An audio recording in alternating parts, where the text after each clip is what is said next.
Hello and welcome to my channel. I am very excited to share this particular video with you because it celebrates my 1-year anniversary on YouTube as of January 26, 2022. And I am almost at 1,000 subscribed viewers. So I'm so thrilled that it exceeded my expectations by far. I really only wanted to share some of my methods and techniques with people that were interested, that had asked me to do a tutorial. And also I wanted to continue to leave a digital footprint for my children to follow so that they could hear my voice and watch what I do with my hands, and hopefully keep some of these skills and talents going. So this is my junk journal share, and it is a giveaway. The details will be at the end. So what we've got is a single signature, and it's stuffed full. I think it's 15 or 16 pages times 4 is 60-page sides. It has a fabric cover on the outside. It's upholstery fabric sewn with the buttons. These are not vintage, but they were just really cool, and I chose to use them. Vintage lace throughout. Everything is vintage. There is nothing new. The only thing that I use that is modern are these Martha Stewart sticker butterflies, and I've had those for a few years. I don't know if you can still get them. So I used, as I said, a lot of vintage lace and textiles in here. This is actually, the cover is sewn from upholstery fabric, like I said.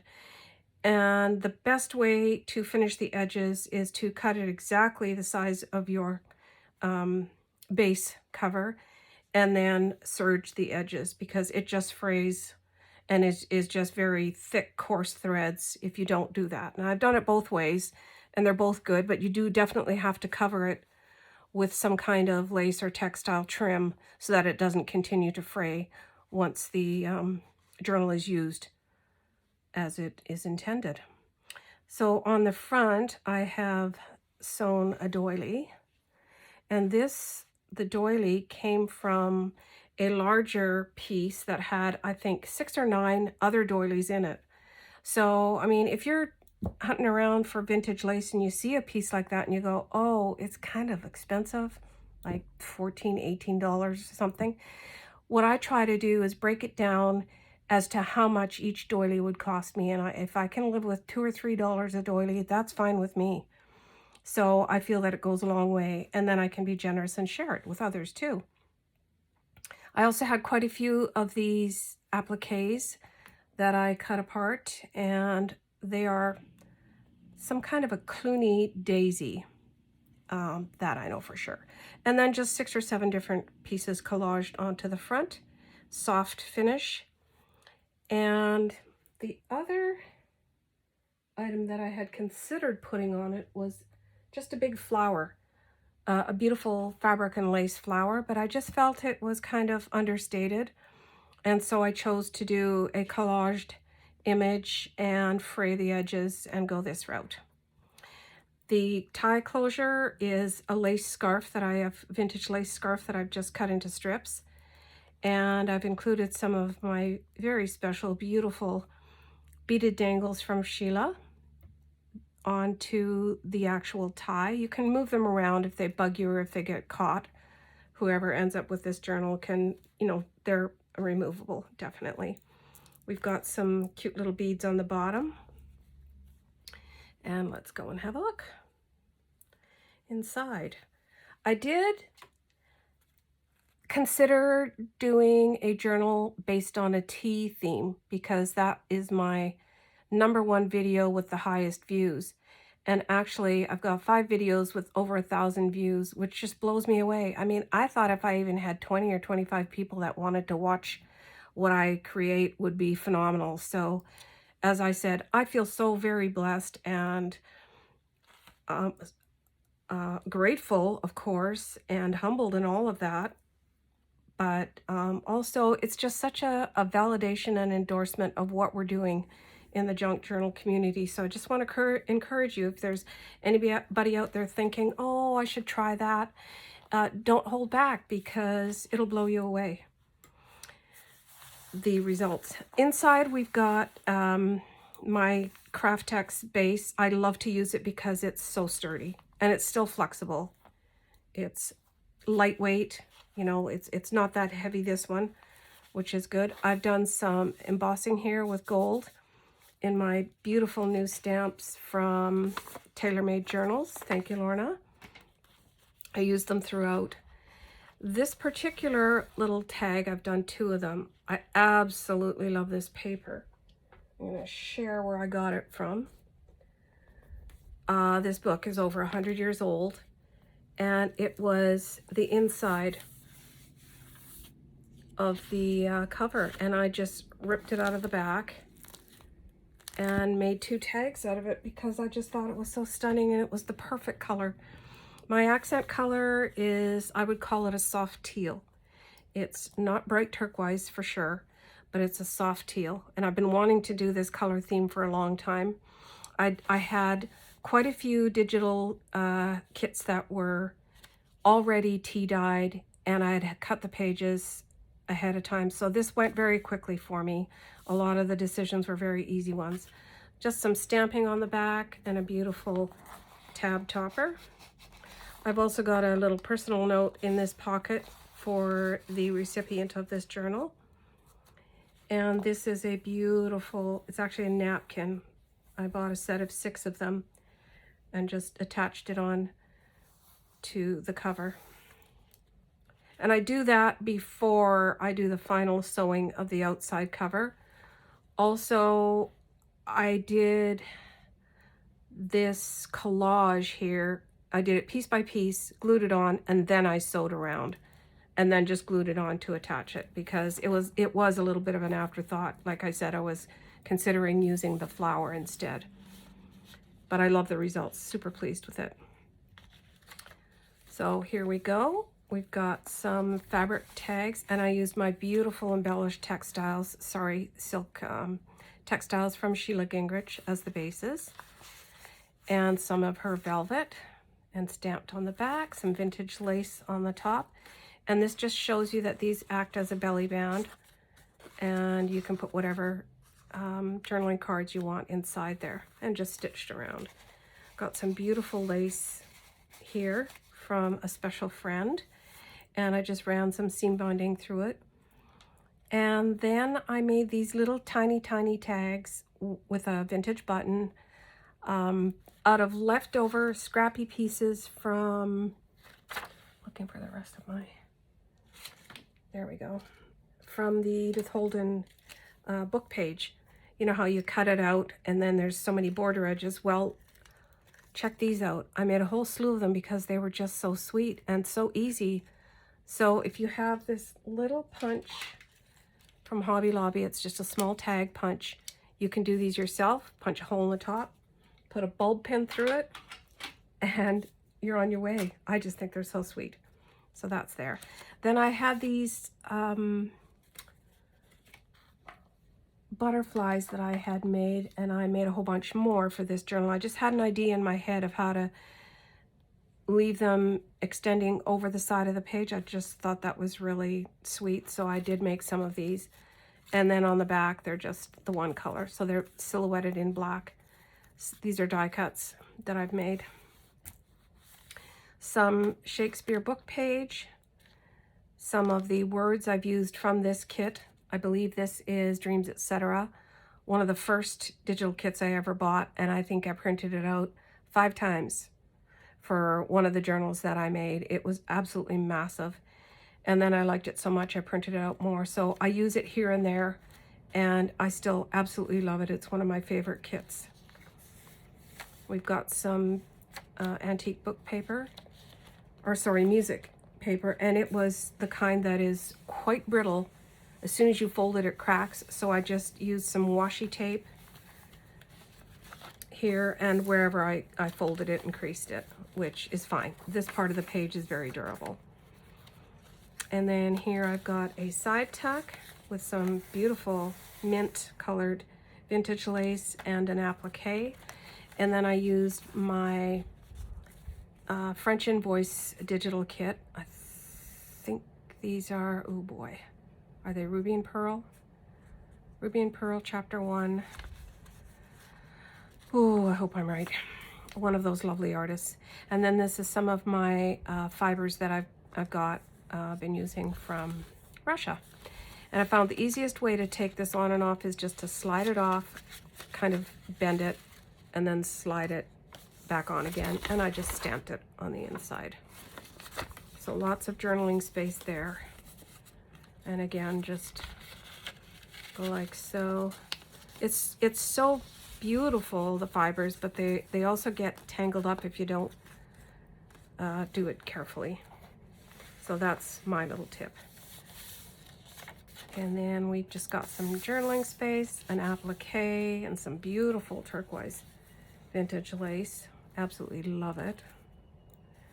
And then I've got a couple of journaling cards in here. There's a heart die cut. Just used some pretty vintage seam binding and the word love stamped on the back.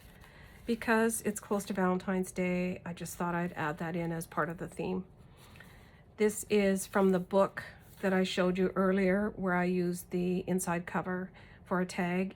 It's really beautiful paper.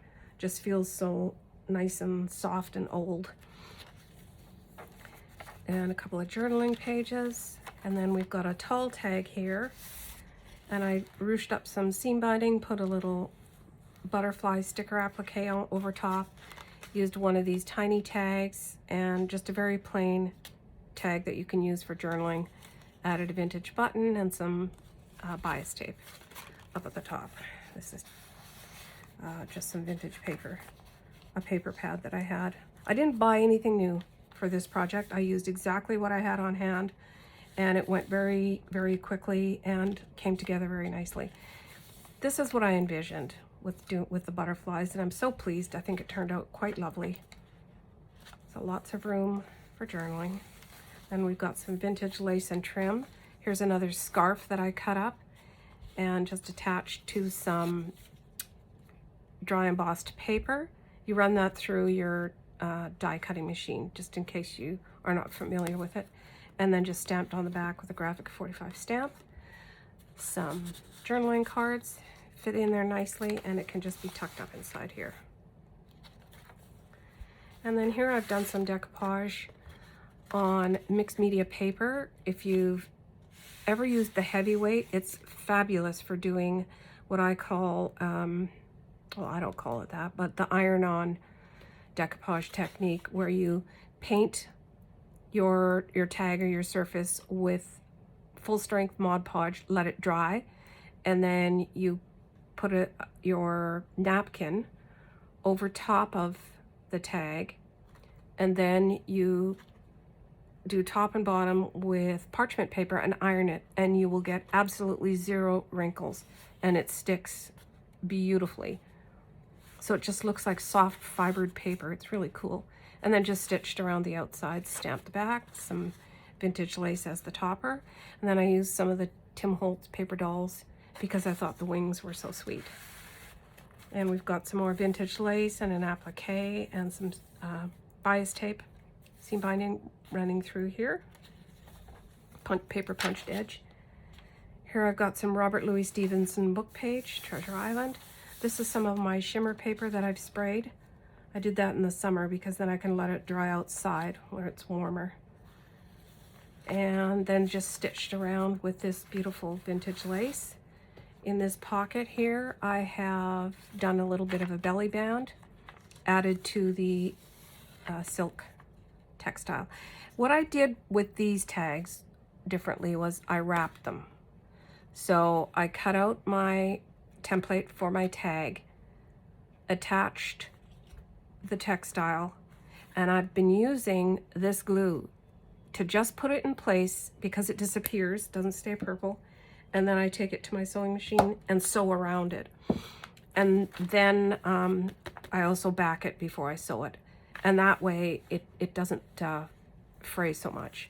But like I said before, you can always just take a little bit of Fabri-Tac glue, run on your finger, and just rub it down the sides so the fraying is less. And I've got this beautiful journaling card from the Tim Holtz Field Notes ephemera set. I think it goes this way. And the French word papillon for butterfly. And this is the center of the signature with a beautiful Battenberg lace doily. And I've attached these beads in the teal color with a beautiful butterfly on this, and what do they call these beads? They're not clay. I don't know if they're enamel, but they're really, really cool. Got several different shapes of them. And then these have the gold trim on them, so I feel that makes them look more vintage. This is from Ruby and Pearl, for sure. Here we've got a little dangle charm from Tim Holtz that says "Free to Fly." I did include one Valentine's postcard image. Didn't stamp it on the back. And this is a beautiful applique from Barbara CV. And I always forget her, what is it? Ravioli Dreams, I think, on Etsy. Beautiful custom dyed appliques she has available.